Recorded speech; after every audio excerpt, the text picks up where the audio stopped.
पुन्हा एकदा turning points या ऑनलाईन एज्युकेशन प्लॅटफॉर्मवर सर्वांचं हार्दिक स्वागत आहे. स्वच्छता निरीक्षक ओके या पदाच्या संदर्भात आणि हे जे पर्यावरण आहे तो टॉपिक ग्रामसेवकला देखील त्यांनी ॲड केलेला आहे. तर त्या अनुषंगानं आपण व्हिडिओ सिरीज बनवणार आहोत. आजच्या याच्यामध्ये हवामान बदल आणि त्यानंतर काही संस्था आहेत त्या संदर्भात जसं IPCC आहे ओके ते पाहणार आहोत. तर हे पुस्तक तुम्ही घेतलं असेल स्वच्छता निरीक्षक आरोग्य विभागासाठी आरोग्य विभाग आणि स्वच्छता निरीक्षकमध्ये जे GK आहे त्याच्यासाठी हे पुस्तक घ्या. टू द पॉईंट आहे आणि महानगरपालिकेसाठी हे तांत्रिक पुस्तक आहे. चला आपण हवामान बदल या संदर्भात पाहूया. बघा यावर बऱ्याच वेळेस कन्सेप्च्युअल देखील प्रश्न येऊ शकतात की हवामान बदल काय काय नाही त्या संदर्भात. तर अगोदर सर्वप्रथम पाहू पृथ्वीच्या हवामानाशी संबंधित तापमान, पर्जन्य, वारे आणि इतर घटकांमधील दीर्घकालीन बदल किंवा त्यामधील जो चढ उतार असतो त्याला हवामान बदल असे म्हणतात. हवामान बदलाचे परिणाम काय होत असते? एक तर तापमानात वाढ होतं, त्यानंतर समुद्र पातळीमध्ये देखील वाढ होत असतं. ओके. तापमान जर सध्याच्या वेगाने हरितगृह वायूचे प्रमाण वाढत राहिले तर वर्ष 2050 पर्यंत पृथ्वीच्या वातावरणात 1.5 ते 4.5 डिग्री सेल्सिअसची वाढ होईल. कशामध्ये? टेम्परेचरमध्ये आणि पिकांच्या वाढीस अडथळा निर्माण होऊन शेती उत्पादनात नुकसान होईल. जागतिक तापमान वाढ ज्यावेळेस आपण लहान होतो म्हणजे एक समजा 2000च्या कालावधीमधील जे व्यक्ती असतील ते फक्त वाचत होते, परंतु आजच्या तारखेमध्ये म्हणजे 2025च्या दरम्यान 2000 ते 2010च्या दरम्यान फक्त एक चर्चा होत होती, परंतु 2025 या वर्षामध्ये किंवा 26 मध्ये हे प्रत्यक्ष हवामान बदलाचे कसे साईड इफेक्ट आहेत हे आपण पाऊस कोणत्याही महिन्यात पडणं हे सगळं हवामान बदलचा परिणाम आहे. त्यानंतर समुद्राच्या पातळीत वाढ. गेल्या शतकात हिमनग वितळल्यामुळे जागतिक समुद्र पातळी 10 ते 30 सेंटीमीटर वाढली आहे. जर ही परिस्थिती कायम राहिली तर लहान बेटं जसं मालदीव आहे, लक्षद्वीप आहे तिकडं बरोबर ही लहान बेटं जी आहेत ते पाण्यात बुडतील. पिकांच्या उत्पादनावर परिणाम होणार. परिसंस्था व जैवविविधतेची हानी होईल. मानवी आरोग्यावर परिणाम होईल. जसं साथीचे आजार आहेत, डेंग्यू, मलेरिया, मेंदूज्वर हे सगळे जे आजार आहेत ते आजार वाढायची शक्यता आहे. जागतिक तापमान वाढीवर प्रतिबंधात्मक उपाय काय केले पाहिजे? जीवाश्म इंधनाचा वापर मर्यादित करावा. जीवाश्म इंधन म्हणजे डिझेल आहे, पेट्रोल आहे ओके पेट्रोल यांचा वापर कमी होईल याचा विशेष काळजी करावी. नवीकरणीय ऊर्जेचे स्रोत वापरणे म्हणजे पवन ऊर्जा, सौर ऊर्जा. सौर ऊर्जेच्या संदर्भात केंद्र असो की राज्य शासन असो सगळे प्रयत्न करत आहेत. कार्बन डायऑक्साईडच्या प्रकाश संश्लेषण फोटोसिंथेसिससाठी जास्तीत जास्त वृक्ष लावावेत. ओके. नायट्रस ऑक्साईडचे उत्सर्जन कमी करण्यासाठी शेतीत नायट्रोजन खतांचा वापर किमान पातळीवर आणावा. बरोबर. नायट्रस ऑक्साईडचं उत्सर्जन कमी करण्यासाठी नायट्रोजन जे वापरलं जातं मॅक्झिमम ते कमी प्रमाणात आणावं असं शास्त्रज्ञांचं म्हणणं आहे. वातावरणामध्ये 78% नायट्रोजनचं प्रमाण आहे हे लक्षात असू द्या. तापमान वाढ व हवामान बदलावरील नियंत्रणासाठी जागतिक प्रयत्न हे महत्त्वाचे टॉपिक आहेत जे फॅक्च्युअल डाटामध्ये आपण कव्हर करून घेऊ. त्यामध्ये मानवी पर्यावरणीय संयुक्त राष्ट्रांची परिषद स्टॉकहोम परिषद जी 1972 साली झाली. आयोजन कालावधी होता 5 ते 16 जून 1972 आणि स्थळ होतं स्टॉकहोम स्वीडन ओके. स्वीडनची राजधानी स्टॉकहोम. या परिषदेत पर्यावरणासंबंधित कृतींचा आराखडा संयुक्तपणे तयार केला गेला ज्यामध्ये नैसर्गिक स्रोतांचे व्यवस्थापन, प्रदूषण, मानवी वसाहत, पर्यावरणाचे शैक्षणिक व सामाजिक पैलू, विकास व आंतरराष्ट्रीय संस्था यासंबंधी 109 परिशिष्ट शिफारसी करण्यात आलेल्या होत्या. भारत आणि स्टॉकहोम परिषद म्हणजे भारतानं कशा प्रकारे अंमलबजावणी केली त्या संदर्भात भारत परिषदेतील स्वाक्षरी करणारा देश होता. स्टॉकहोम परिषदेमुळे भारतात पर्यावरण संरक्षण व नैसर्गिक स्रोतांचे संवर्धन हे राष्ट्रीय प्राधान्याचे मुद्दे म्हणून उदयास आले.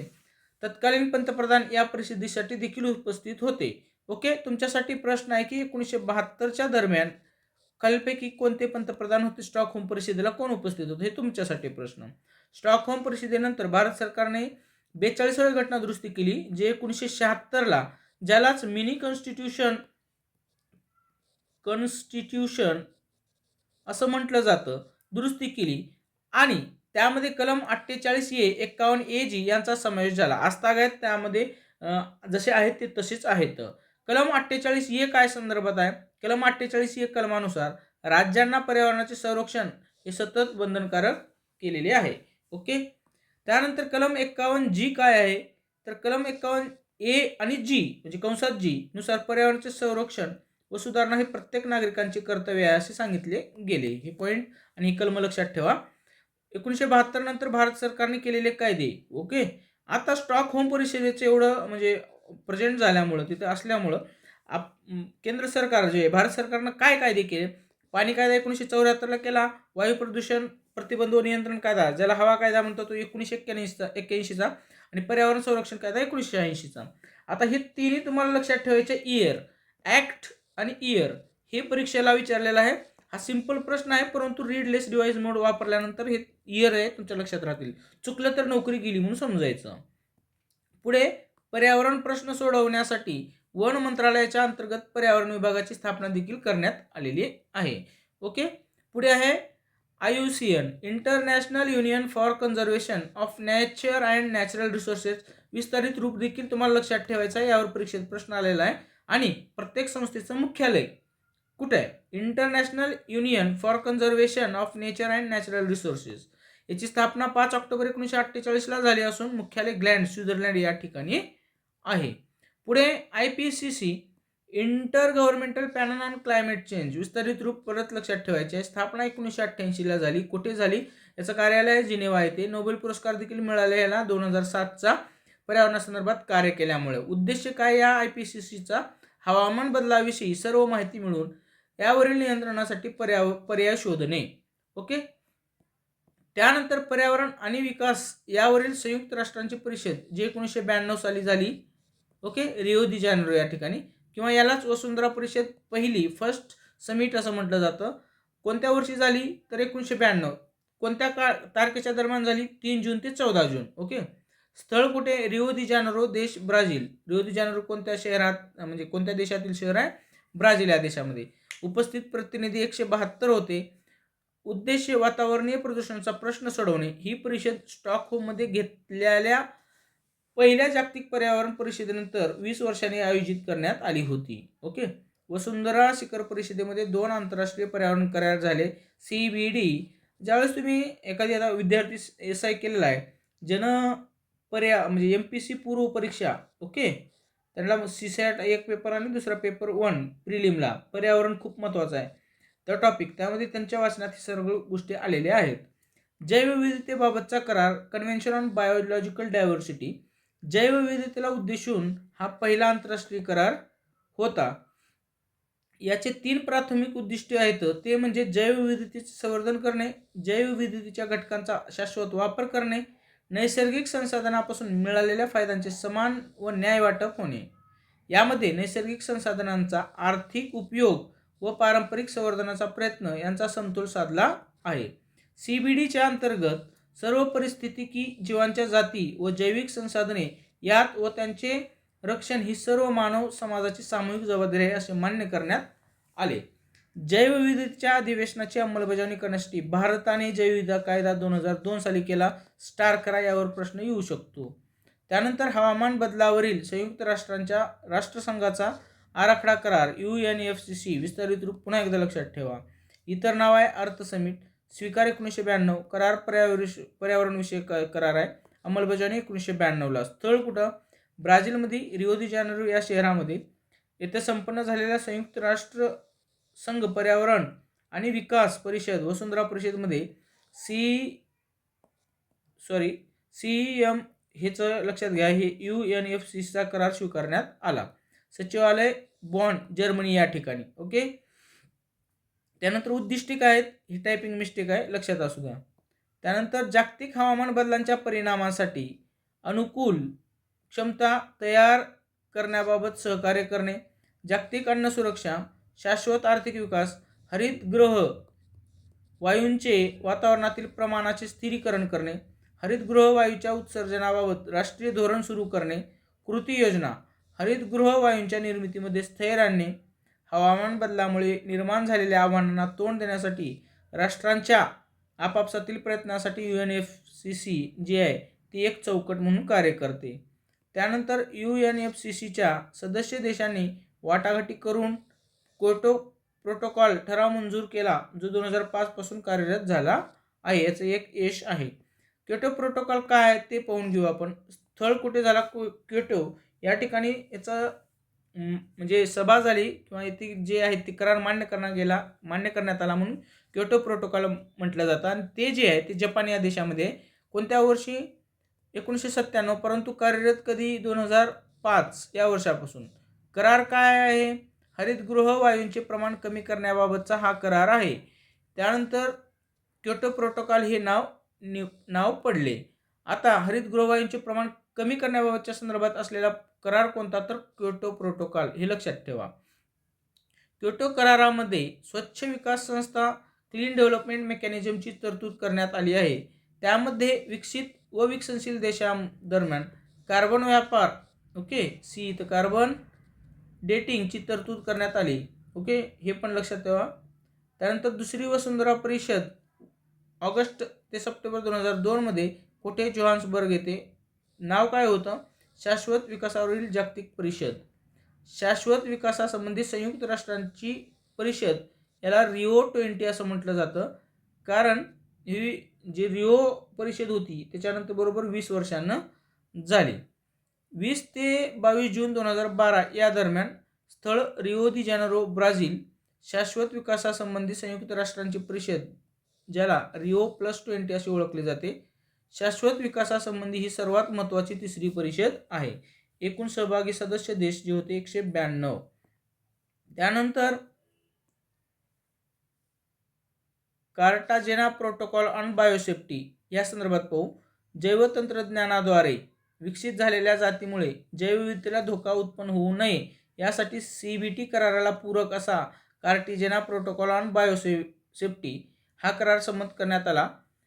अशा जाती आयात करणाऱ्या देशांना आयातीचा करार करण्यापूर्वी सर्व संबंधित माहिती देणे आवश्यक आहे, जेणेकरून त्यांनी घेतलेला निर्णय हा विचारपूर्वक केलेला असावा.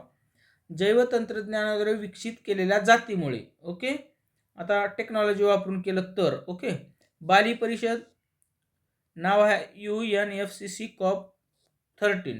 वर्ष आहे 3 ते 14 डिसेंबर 2007 या दरम्यान. स्थळ बाली, इंडोनेशिया. ओके, या ठिकाणी चर्चा काय झाली? हरितगृह वायूमुळे निर्माण होणाऱ्या जागतिक तापमान वाढ आणि हवामान बदलावर गंभीर चिंता व्यक्त करण्यात येऊन त्यावरील उपाययोजनावर व्यापक चर्चा करण्यात आली. कोपनहेगन परिषद, नाव आहे UNFCCC COP15. आता तुम्ही कॉप जे आहे 2025ला पण झाली कॉप. ओके, ते प्रत्येक वेळेस आहे, परंतु प्रत्येक कॉपला म्हणजे कॉन्फरन्स ऑफ पार्टीज, लक्षात घ्या, कॉन्फरन्स ऑफ पार्टीज असं कॉपचा अर्थ होत असतं. ओके, म्हणजे पर्यावरणासंदर्भातलंच हे. ही कॉप म्हणजे पर्यावरणासंदर्भात असते. विविध देशांचे राष्ट्रप्रमुख जे असतील त्या या परिषदेला येत असतात. आता कॅनकून परिषद जी COP16 झाली, कॉन्फरन्स ऑफ पार्टीज, पर्यावरणासंदर्भात जी कॉप झाली, त्याचं नाव 16 नंबरची जी परिषद झाली कॉपची त्याला कॅनकून परिषद म्हणतात. कॅनकून हे मेक्सिको या देशात आहे आणि 29 नोव्हेंबर ते 10 डिसेंबर 2010 दरम्यान झाली.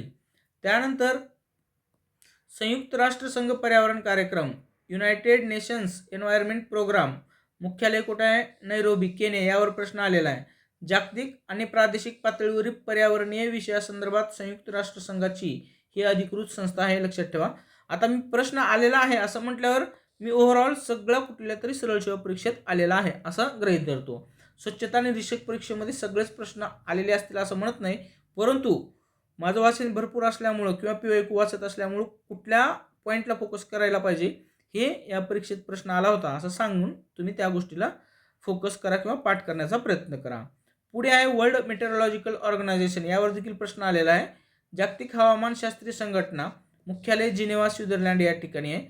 वर्ल्ड वाईड फंड मुख्यालय न्यूयॉर्क, USA या ठिकाणी आहे.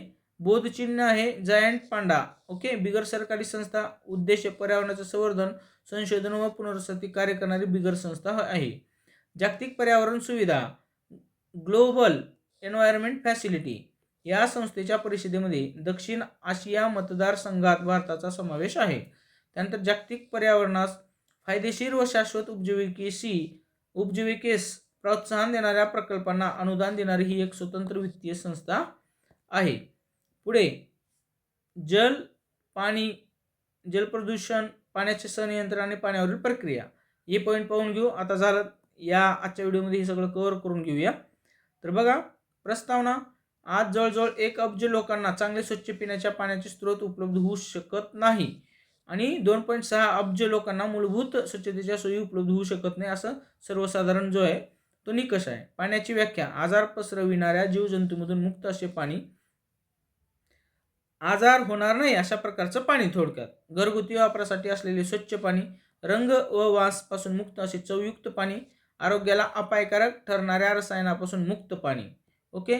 एखाद्या पाण्याचा नमुना वरील निकष पूर्ण करीत असेल तर ते प्रदूषित किंवा दूषित पाणी आहे असे म्हणता येईल आणि असे पाणी पिण्यासाठी योग्य समजले जाणार नाही. ओके. जर हे पाणी असेल, अशा प्रकारचं पाणी असेल, तेच पाणी आपण काय समजायचं? शुद्ध पाणी असं समजायचं. ओके. त्यापैकी एक जरी निकष लागू होत नसेल तर ते पाणी प्रदूषित आहे असं समजून घ्या. शाश्वत विकासाची ध्येय व पाणी सगळ्यात हे जे आहे हे तुम्हाला लक्षातच ठेवावं लागेल. 100% पोलीस भरतीपासून राज्यसेवा असो की केंद्रीय लोकसेवा परीक्षा असो, त्या सगळ्याच परीक्षेला यावर प्रश्न आलेला आहे. ओके. शाश्वत विकासाची ध्येय एकूण 17 आहेत. ओके. शाश्वत विकासाची ध्येय म्हणजे 17 शाश्वतांचा म्हणजे जे आहेत ना गोल्स, ते 17 आहेत. 2015 मध्ये संयुक्त राष्ट्रसंघाच्या सर्वसाधारण सभेत ही ध्येये निश्चित केली गेली, जी 2030 पर्यंत साध्य करण्याचे उद्दिष्ट ठरवले होते. ओके. 2015 हे वर्ष आणि 2030 पर्यंत हे पूर्ण करायचे, हे लक्षात ठेवा. ह्या दोन्ही वर आलेले आहे. एकूण 17 शाश्वत विकास ध्येय, यावर देखील प्रश्न आलेला आहे. आता आपण फक्त पर्यावरणासंदर्भात पाहूया.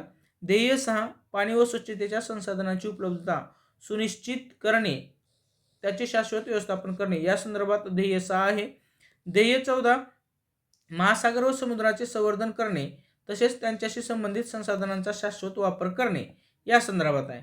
त्यानंतर आता पाणी संदर्भात काही महत्त्वाचे पॉईंट बघूया. पाण्याचे रेणुसूत्र H2O, हायड्रोजनचे 2 अणू, ऑक्सिजनचा 1 अणू असतो. पाण्याचे pH मूल्य 7 आहे. पाण्याचे 1 मोल मध्ये एकूण अणु मॉलिक्युल्स किती असतात? 6.023 गुणिले 10⁻23 मॉलिक्युल्स. हे आहे ना सेंट्रल परीक्षेला आलेलं आहे, RRBच्या परीक्षेमध्ये. पाण्यामध्ये हायड्रोजन व ऑक्सिजनचे प्रमाण 1:8, हे देखील परीक्षेत प्रश्न आलेला आहे MPSCच्या ह्याच्यामध्ये आणि सोबत सेंट्रल RRBच्या परीक्षेत आलेला आहे. पाण्याची आवश्यकता व महत्त्व: शरीरातील प्रत्येक पेशीला कार्यरत ठेवण्यासाठी, शरीरातील अनावश्यक पदार्थाचे उत्सर्जन करण्यासाठी, अशा प्रकारे पाण्याच्या संदर्भात महत्त्व आहे. ओके. आज आपण हवामान बदल आणि विविध जे संघटना आहेत त्या संदर्भात सर्व डिटेल माहिती पाहिलेली आहे. पुढच्या व्हिडिओमध्ये पर्यावरण संदर्भात जे काही पॉईंट असतील ते आपण पाहूया. ओके. काही शंका असेल तर ह्यावर तुम्ही व्हॉट्सअप करू शकता. ओके. किंवा कॉल करू शकता, आपण त्यावर चर्चा करू. काही जर चुकलं असेल तर कमेंट बॉक्समध्ये तसं मेसेज करा. चला, व्हिडिओ आवडला तर नक्की शेअर करा, सबस्क्राईब करायला विसरू नका. Thanks for watching this video.